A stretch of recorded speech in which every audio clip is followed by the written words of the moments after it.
To start today's show off, we have with us Rowan College at Gloucester County student Elijah Kelsey and his mother, Terri Forrest. They're here to tell us about Elijah's unique path to RCGC.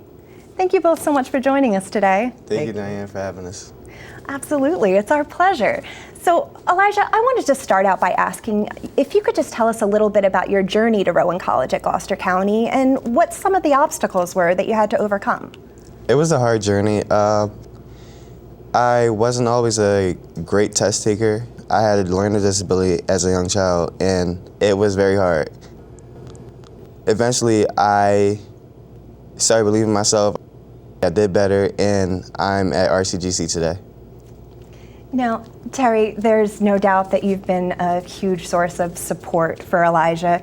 You always had faith that he would be successful, even when others didn't necessarily share that vision. How were you able to encourage Elijah to persevere in the face of doubters? First, I gave him a lot of love and encouragement. It was hard, seeing your kid every day that had difficulty with just getting up and not wanting to attend school. It was difficult being at home doing homework because the homework process would take us about 2 hours for about 15 minutes of homework assignment. I went to child study team, and they basically told me, well, he has some cognitive disabilities, and we need to make an adjustment, and we need to take him out of mainstream and put him into like a disabled learning setting. At first I did follow what they said. Instead of following it to complete detail, I did some research on my own.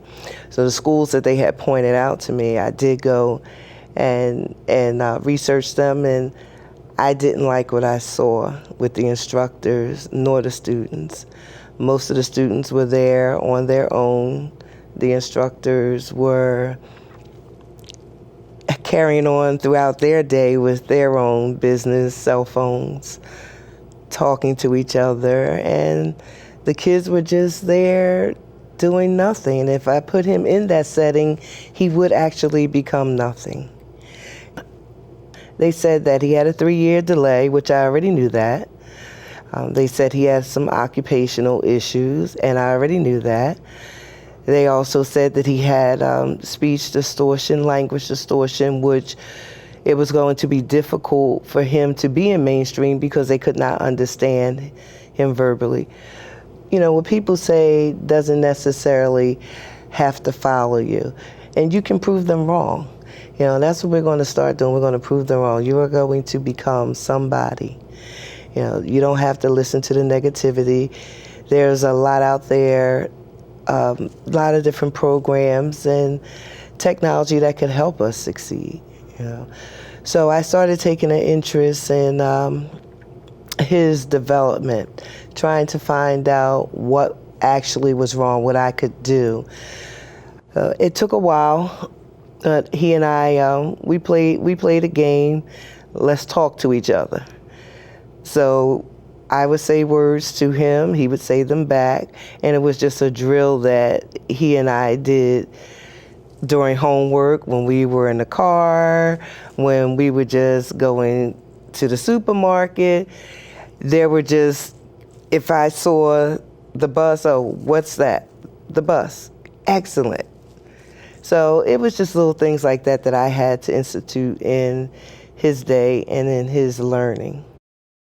Do you have any advice for other parents whose children are facing barriers to higher education? Oh yes, no matter what the doctors say, the instructors, the teachers, I've even had principals tell me that, well, it's a wash. You can't, there's nowhere else to go.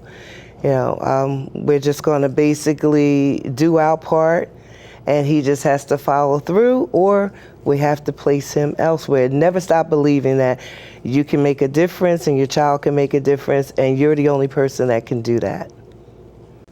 Your mother has obviously been a huge source of support for you. Were there any other programs that helped ease your transition to college? Absolutely. I want to give a special thank you to Bob Carr and the Give Back Foundation for allowing me to have this opportunity to go on to school and to further my education, and also be the first gen of my family to be in college or actually attend college. And also Natalie Devonish and the Boys and Girls Club as a whole, and also Daryl Edmonds, Friday Friday, who got me here to this day. It started at the Boys and Girls Club when I started as a camper and an attendee, and then I went on to be a worker for the Boys and Girls Club, a mentor, a junior mentor, and a junior counselor. That led me to Youth Exposure, which introduced me to Friday Friday to the Give Back Foundation, and the Give Back Foundation gave me the funding to go to school because at the time I also didn't have the money to attend college for a full 4 years or for the 2-year rate. It also introduced me to the model program, being a part of RCGC, the RCGC Foundation, and also the EOF office that gave me a bunch of support. They helped me. They had the guidance for me to get the assistance I need. They also made me a part of the school, made me feel welcome to both campuses. I met different people that's also in the program, and then also it helped me get more connected in the community. Elijah, you're attending Rowan College at Gloucester County through the Rowan Choice program, which enables you to live on Rowan University's Glassboro campus while paying RCGC's tuition rates for both your freshman and sophomore years. What has your experience as a Rowan Choice student been like so far? It's amazing. It's fun. I'm meeting new people from all over New Jersey, some out of state, and I also get to have a quality 4-year college education at the fraction of a cost and meet people that I never met before. Do you think that your experience as a Rowan Choice student is pretty comparable with the experiences that the Rowan University students you're living among have? Absolutely. Even though that I didn't attend Rowan University through Rowan, I still feel like I'm a part of Rowan and RCGC as a whole. And it gives me an opportunity to outreach, help out, do other things in the community and through the schools. Can you tell us a little bit about what your goals are for your future? My goals are for the future, I want to open my own sneaker store called Soul Food. Soul Food is a sneaker store where we resell, buy, and trade sneakers. And we also profit from other, what we call it, hype beast materials, things like that.